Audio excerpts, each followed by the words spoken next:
الحمد للہ وکفا الصلاة والسلام علی من لا نبی بعد اما بعد اعوذ باللہ من الشیطان الرجیم بسم اللہ الرحمن الرحیم۔ نبی کریم صلی اللہ علیہ وسلم کے آباء و اجداد بالخصوص آپ کے دادا عبد المطلب کے تفصیلی حالات آپ حضرات کے سامنے سلسلہ وار درس سیرت النبی میں بیان ہو چکے ہیں۔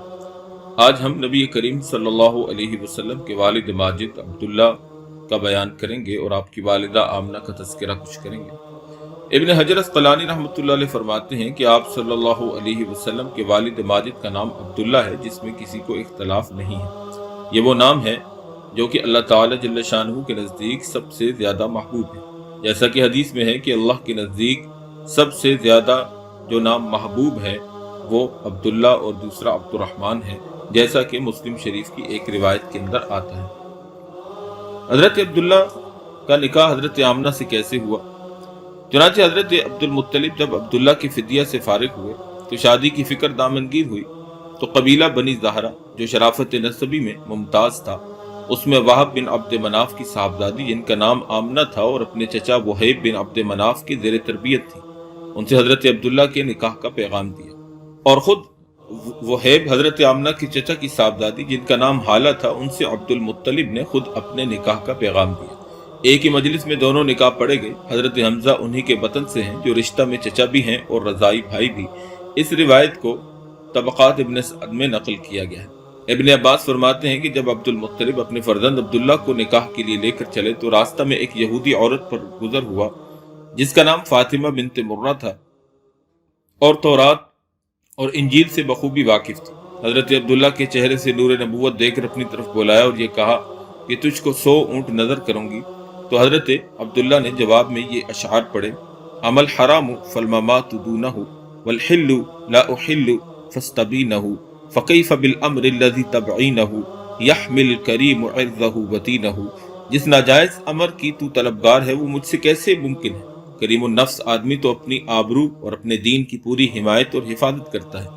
حضرت عبداللہ جب حضرت آمنہ سے نکاح کر کے واپس ہوئے تو واپسی میں پھر اسی عورت پر گزر ہوا، تو اس نے دریافت کیا کہ اے عبداللہ، تم یہاں سے جانے کے بعد کہاں رہے؟ حضرت عبداللہ نے کہا کہ میں اس عرصہ میں وہب بن عبد مناف کی صاحبزادی آمنہ سے نکاح کیا اور نکاح کے بعد 3 روز وہاں پر قیام کیا۔ اس عورت نے سن کر یہ کہا کہ واللہ میں کوئی بدکار عورت نہیں، تمہارے چہرے میں نور نبوت کو دیکھ کر یہ چاہا تھا کہ یہ نور میری طرف منتقل ہو جائے، لیکن اللہ تعالیٰ نے جہاں چاہا وہاں اس نور کو ودیعت کر رکھا۔ یہ روایت دلائل ابی نعیم میں 4 طریقوں اور طبقات ابن سعد میں 3 طریقوں سے مذکور ہے، جس کے بعد راوی ضعیف بھی ہیں، لیکن جو روایت اس قدر مختلف طریقوں سے مروی ہو، بالفرض اس روایت کی سند کا ہر راوی بھی اگر فردن ضعیف بھی ہو تو محدثین کے نزدیک وہ مقبول کے درجے تک پہنچ جاتی ہے۔ حضرت عبداللہ بغرض تجارت قافلہ کے ساتھ شام تشریف لے گئے۔ راستے میں بیماری کی وجہ سے مدینہ منورہ ٹھہر گئے۔ قافلہ جب واپس مکہ پہنچا تو عبد المطلب نے دریافت کیا کہ عبداللہ کہاں رہ گئے؟ تو قافلہ والوں نے کہا کہ بیماری کی وجہ سے اپنے نونہال بنی نجار میں مدینہ میں ٹھہر گئے۔ عبد المطلب نے فوراً ہی اپنے بڑے فرزند حارث کو مدینہ روانہ کیا۔ مدینہ پہنچ کر معلوم ہوا کہ حضرت عبداللہ کا انتقال ہو چکا ہے۔ 1 ماہ بیمار رہے اور انتقال کے بعد مدینہ منورہ میں ہی نابغہ کے مکان میں مدفون ہوئے۔ حارث نے واپس آ کر عبد المطلب اور اقارب کو اس حادثہ کی اطلاع دی، جس سے سب کو سخت صدمہ ہوا۔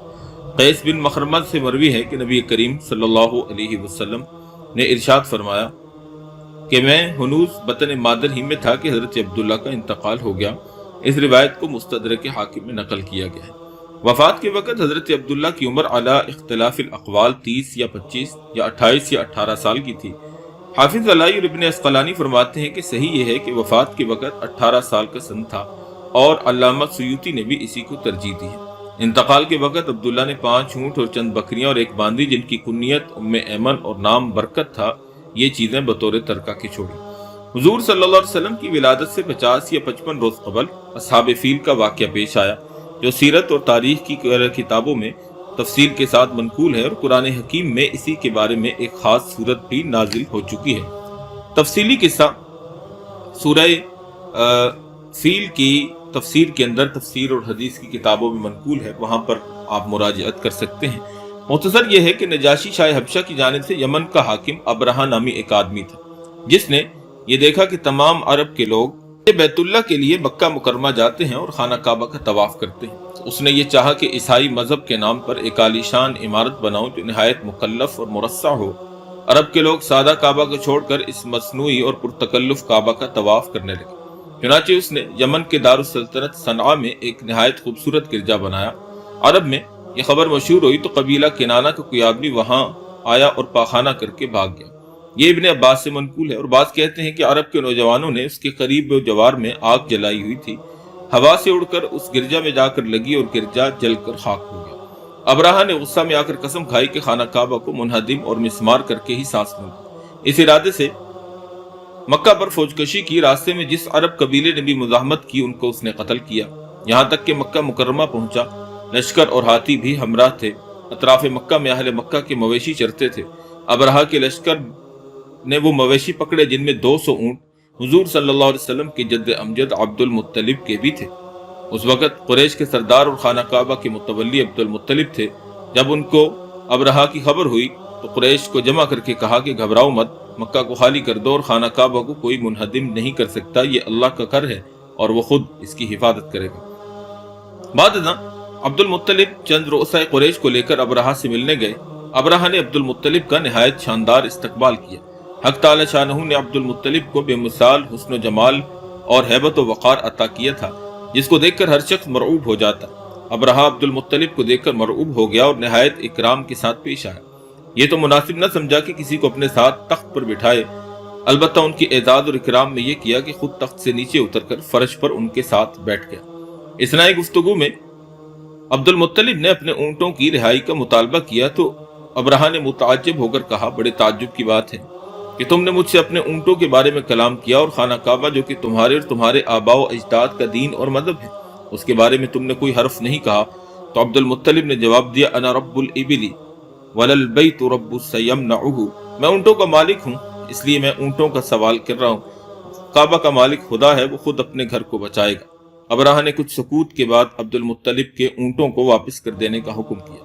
عبد المطلب اپنے اونٹ لے کر واپس آ گئے اور قریش کو حکم کیا کہ مکہ خالی کر دے، اور تمام اونٹوں کو خانہ کعبہ کی نظر کر دیا، اور چند آدمیوں کو اپنے ہمراہ لے کر خانہ کعبہ کے دروازے پر حاضر ہوئے اور سب گڑ گڑا کر دعائیں مانگنے لگے۔ عبد المطلب نے اس موقع پر کچھ دعائیہ اشعار پڑھے جو کہ مختلف سیرت کی کتابوں میں منقول ہیں۔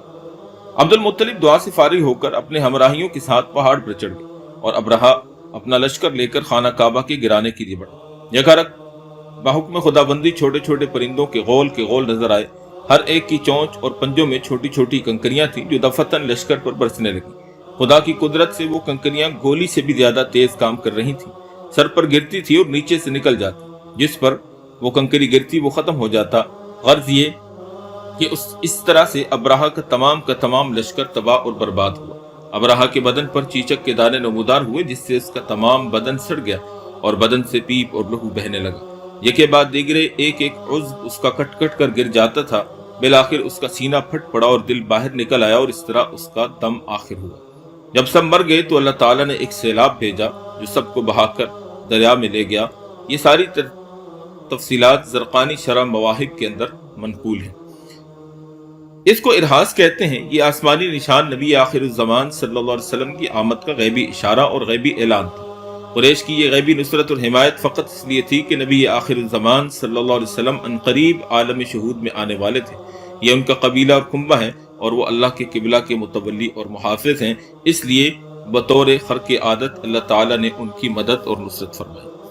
اس کے بعد ہم نبی کریم صلی اللہ علیہ وسلم کے والدین کے متعلق کچھ مختصر گزارشات آپ کے سامنے بیان کر دیں۔ چنانچہ مسلم شریف کی ایک روایت حضرت ابو ہریرہ رضی اللہ تعالیٰ عنہ سے منقول ہے۔ وہ کہتے ہیں کہ جب نبی کریم صلی اللہ علیہ وسلم اپنی والدہ محترمہ کی قبر پر تشریف لے گئے تو آپ صلی اللہ علیہ وسلم روئے اور ان لوگوں کو بھی رلایا جو آپ کے ہمراہ تھے۔ پھر آپ صلی اللہ علیہ وسلم نے فرمایا کہ میں نے اپنے پروردگار سے اس بات کی اجازت چاہی تھی کہ اپنی والدہ کے لیے بخشش چاہوں، مگر مجھے اس کی اجازت نہیں دی گئی۔ پھر میں نے اپنے پروردگار سے اس بات کی اجازت مانگی کہ اپنی والدہ کی قبر پر حاضری دوں، تو مجھے اس کی اجازت عطا فرما دی گئی، لہذا تم قبروں پر جایا کرو، کیونکہ قبروں پر جانا موت کو یاد دلاتا ہے۔ حضور صلی اللہ علیہ وسلم کی والدہ کا نام جیسا کہ پہلے گزرا، آپ کا نام آمنہ تھا اور آپ کے والد کا نام عبداللہ تھا۔ آمنہ کا انتقال مکہ اور مدینہ کے درمیان ایک مقام پر ہوا جس کا نام ابواہ ہے۔ حضور صلی اللہ علیہ وسلم اپنی والدہ کی قبر پر تشریف لائے اور دیر تک کھڑے خود بھی روئے اور دوسروں کو بھی رلائے، اور پھر یہ ارشاد فرمایا جو اس حدیث کے اندر آپ کے سامنے بیان ہوا۔ اب یہ بحث چلی ہے کہ حضور اکرم صلی اللہ علیہ وسلم کے والدین کے بارے میں کیا موقف اختیار کیا جائے۔ علماء سلف کا خیال ہے کہ ان کا انتقال حالت کفر و شرک پر ہوا تھا، ظاہری احادیث بھی اسی پر دلالت کرتی ہیں، لیکن علماء متاخرین فرماتے ہیں کہ چند وجوہ سے حضور صلی اللہ علیہ وسلم کے والدین کا اسلام ثابت ہے۔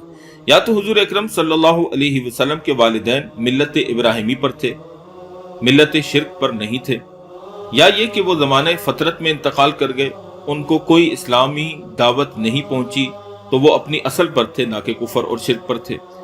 تیسرے نمبر پر بعض متاخرین کا خیال ہے کہ بطور معجزہ ان کو زندہ کیا گیا اور ایمان قبول کر کے پھر وہ لوٹا دیے گئے۔ اس سلسلہ میں متاخرین ایک حدیث بھی پیش کرتے ہیں۔ علامہ جلال الدین سیوطی رحمۃ اللہ علیہ نے اس پر ایک رسالہ بھی لکھا ہے جس کا نام مسالک الحنفاء فی اسلام والد المصطفیٰ رکھا گیا ہے۔ یہ ساری تفصیلات مرقات کے اندر حضرت ملا علی قاری رحمۃ اللہ علیہ نے نقل کی ہیں۔